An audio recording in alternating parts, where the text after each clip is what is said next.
Nakahibalo ba mo mga kabombo nga adunay bukid dito sa lungsod sa Kibugan, probinsya sa Benguet, dito sa Luzon, nga gihinganlan og Mount Utin?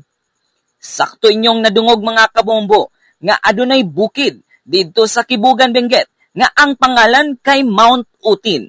Ang Mount Utin kay perting taasa kay adunay gitason nga 1,891 meters o gihinganlan kini tungod sa mga abunda nga punuan sa utin o oton nga usa ka native nga pine tree nga gihinganlan sa mga nitibo nga motubo ra dito sa maong nga bukid. Ang Mount Utin parte sa usa ka pinakamaanindot ug challenging nga trail nga adunay gilayon nga 17.4 kilometers ug adunay gibana-bana nga gitason nga 1,656 meters nga angay gyud sa mga gusto og hiking og mountaineering.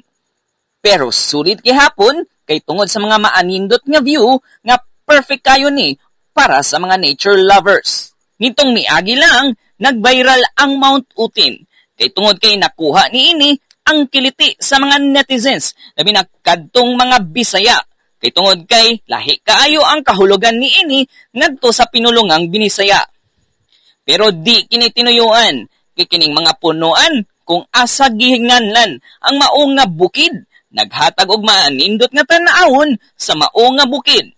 Naghatag pud og presko nga hangin og angay gyud nato panalipdan para di kini mahanaw para sa sunod nga mga henerasyon. Mo nang para sa mga nature lover og gusto og trailing, hiking og mountaineering.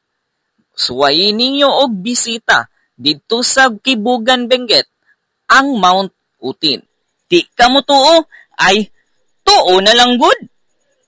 Maukad to ang balitang katingalahan gikan sa probinsya sa Benguet para sa Good Morning Philippines. Kini si Bombo Rexmon Cortez Omega para sa number 1 and most trusted radio network in the country, Bombo Radio Philippines.